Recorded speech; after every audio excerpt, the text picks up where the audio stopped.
r/ProRevenge, where I bit a chunk out of my tongue so I can't speak properly now. So this story occurred during a very difficult time in my family's life.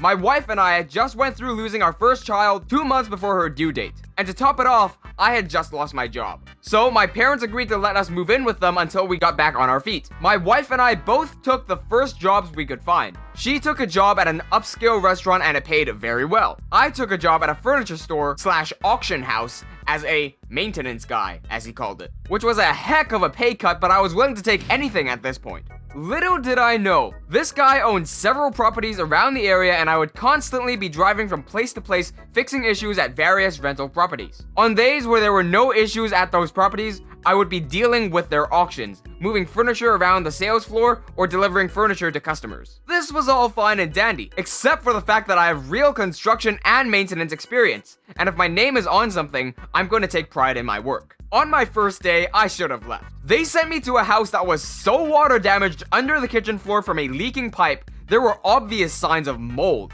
I asked the guy how long this has been going for. He laughed and said sarcastically, "Haha, only the last 2 months since I moved in. I've left them several voicemails and they didn't even tell me you were coming today. But it's cool, I just really want my family and I to be able to eat at our dinner table." His floor was so bad that when you walked on it, your feet sank into the wood and water came up while making that squishy, watery sound like when someone sucks on a popsicle a little too hard.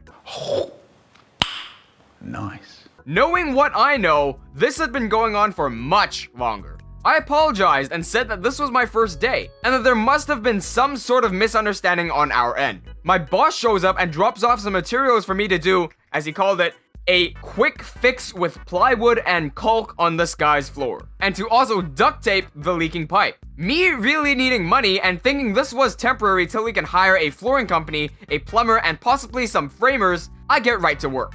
After a couple of hours, I had cut a good portion of the floor out and replaced it with the plywood.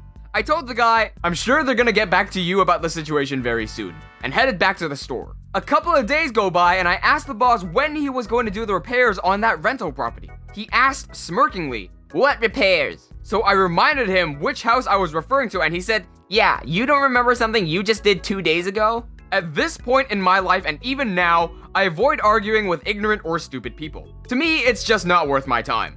I felt horrible for the tenants in that house. The smell of mold was ungodly and it needed to be reported. But I needed to keep my job until I found another one. So a couple of weeks go by and I've been ridiculed by this guy, cussed out, told I don't get paid to drink water after moving furnitures around for 5 hours straight with no breaks, not allowed to smoke cigarettes, period, etc, etc.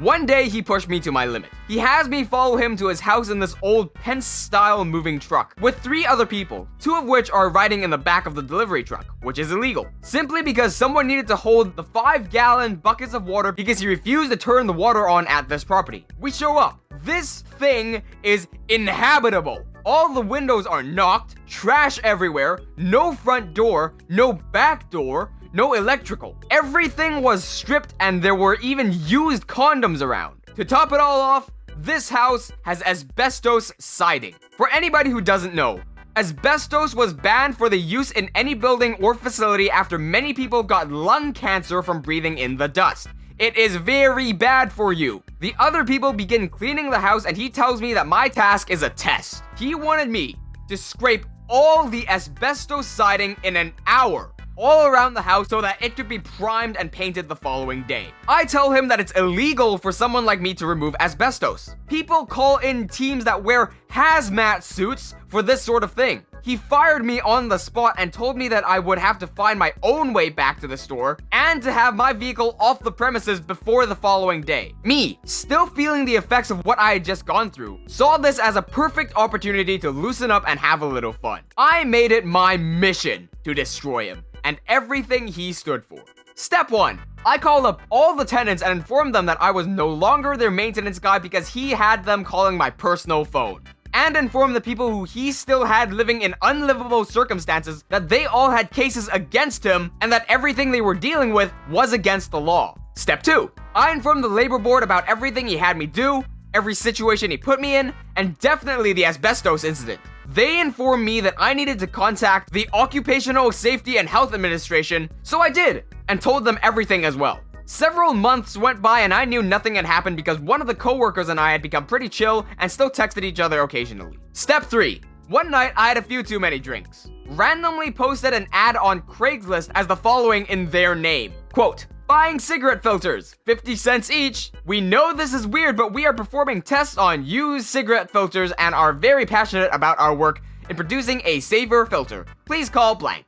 End quote. I call from a private number later on the next day and he answered in an angry voice stating, no, we are not buying cigarette filters. Unless you want furniture, then do not call this number, and hung up. Later on that year, the labor board eventually rained down hell on him. They found out that over 200 people were hired and fired within a 3-year period. When I was there, only 6 were staffed. His business license was stripped. Granted, his son had opened a store in a different location within about a year of this happening. He had to either get 3 out of his 7 rental properties up to code within X amount of days, or they would be condemned. And he actually ended up getting sued by one of the families for breach of contract and continuing to harass them after they had ended their lease. The real kicker of this is that he had wronged so many people over the years that when he died of cancer this past year, only a few close family members showed up to his funeral. I even heard that one of his 3 sons didn't even show up. What would y'all have done differently? The only way this story could have ended better is if the cancer that the guy had died to is the same type of lung cancer you get from breathing in asbestos. Backstory: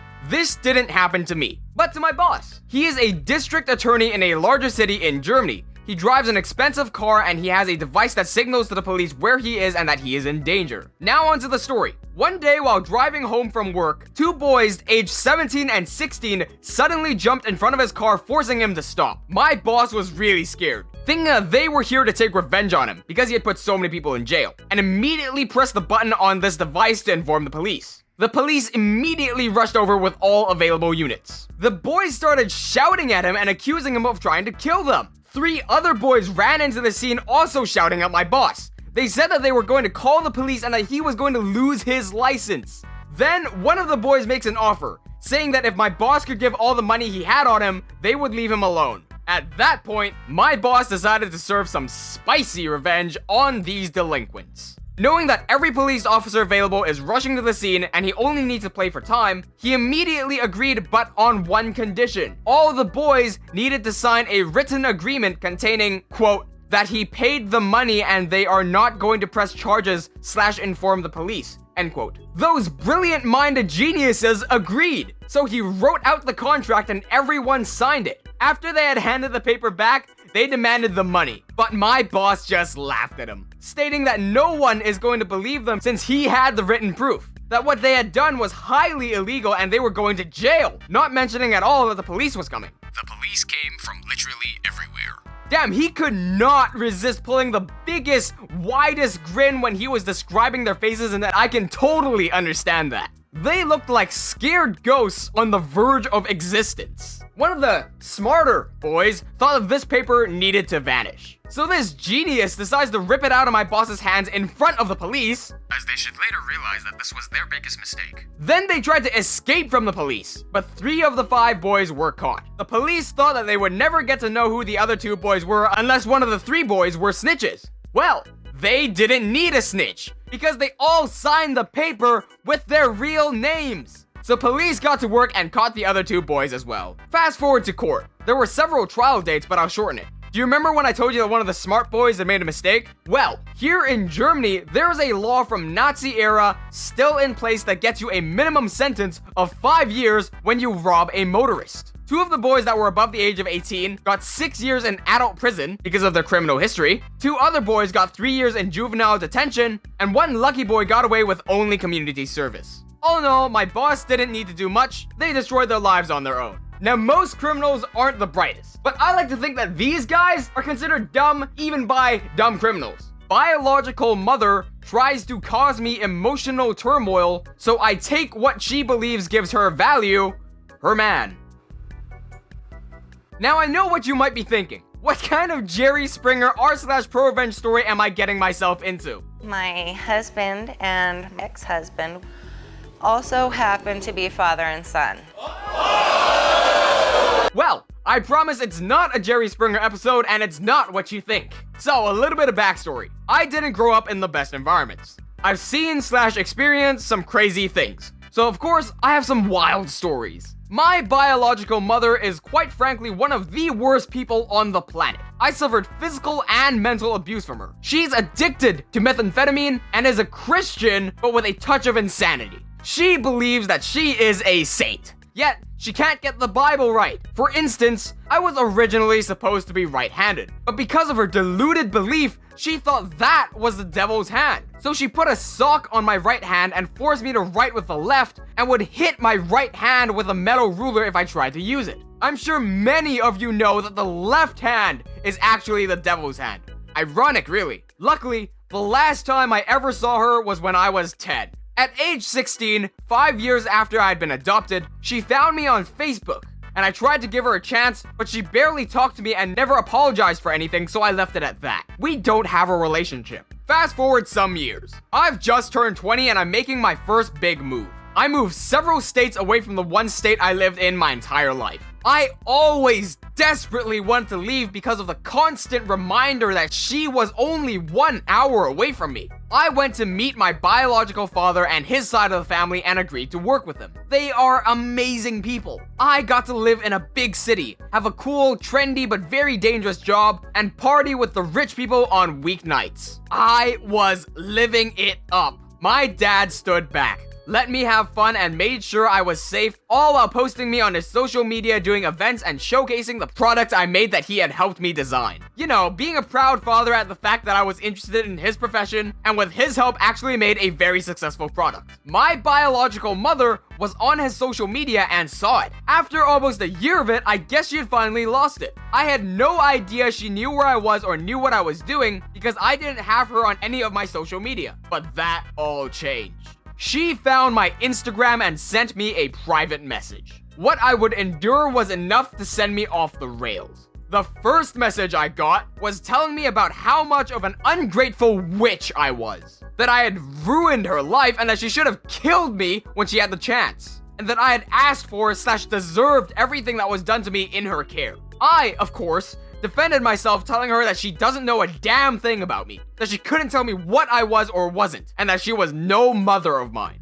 Here comes the disturbing part. She accused me of sleeping with my own father. I was disgusted and actually felt sick to the stomach having to read something that messed up. And that is when the anger really took over. She never spent a day in prison for the crime she committed against me. Every time she got arrested, she'd rat on her dope cook, which resulted in her getting released. And I was out for revenge. I wanted to take what gave her value, and I know this woman better than anyone. She believes that what gives her value is having a man, and I took him away from her. Yes, I know that sounds bad, but trust me, it's not what you think. Let me explain. Because she messaged me on my Instagram, I obviously had access to hers. Mine was private just in case she decided to try to re-enter my life. Hers, on the other hand, was wide open and I could do all the snooping I wanted. And that I did. I no longer had Facebook, but my dad mentioned that he did. So I did the obvious. Get on his account to see if they were friends. They were. More snooping. I found out a few things. 1, she had a boyfriend that she flaunted. And 2, he has 3 beautiful little blonde-haired, blue-eyed girls. They were all living in my deceased grandfather's house. Now, I couldn't remember the address, so I went onto Google Street View, typed in the town, and looked at every church there until I came across one that I knew all too well. Directly across the street was my grandpa's house. The Street View had blurred the address on his mailbox, but it didn't blur the churches, so I was able to figure it out. And this is when my plan sets in motion. I convinced my dad to pretend to be an uncle that was worried about my mental health, and of course worried about the safety of those 3 beautiful girls, which I truly did worry about. If she could do all the things she did to me, her own daughter, who knows what she was going to do with those 3 girls that weren't hers. I had him call the Child Protective Services department that handled my case. Surprisingly, after 10 years, they still remembered me. But more importantly, they remembered my biological mother. I listened in and whispered in my dad's ear the entire time. I had him play the uncle because I was afraid that if it was me and my dad against her, they would suspect collusion. So, worried uncle was the perfect third party. We told them everything. Every disgusting message she sent me, and I could hear them typing it all into the computer. We also made sure that they knew that I went through a closed adoption and that I get to decide whether or not I like a relationship with her. That I did not want. So she was not only breaking the law by contacting me, but she was also doing it in a harassing manner. After a long talk about the messages, the lady asked my uncle if there was anything else she should know about. And this is where I took her man. I made sure my dad told them about my grandfather's address, her boyfriend's name, and that he had 3 little girls living there. We voiced our concerns about the safety of those children, stating she abused her own daughter to the point that the state had no choice but to take her one last time to ensure the little girl's survival, and that she isn't allowed to be around children. To which the CPS lady responded, "You're right. She's not allowed to be around children. We will be out to that location as soon as possible." The next day, all the photos of her boyfriend and his 3 little girls were deleted from all of her social media accounts. I spent 11 years in that system, so I didn't have to be there to know what happened. But just in case you don't, I'll tell you how it went. A social worker showed up to the house, asked to speak to the father, to which they informed him that his children were at risk living with my biological mother, that she's not allowed to live with children, and that if he didn't vacate his children from the property immediately, they would be forced to take them into protective custody. He, like any good father would do, left that day with his children. The good news, she has not contacted me since. And the best part about it is that I know that she knows. I'm the one that messed it up for her. I took whatever gave her value, and there's not a single thing she can do about it. With that said and done, make sure you like and comment, because your positive feedback is what keeps this show going. We have been growing so fast these past few days, and we couldn't do it without you. So make sure you share this video with your friends and tell them to subscribe as well. Cheers!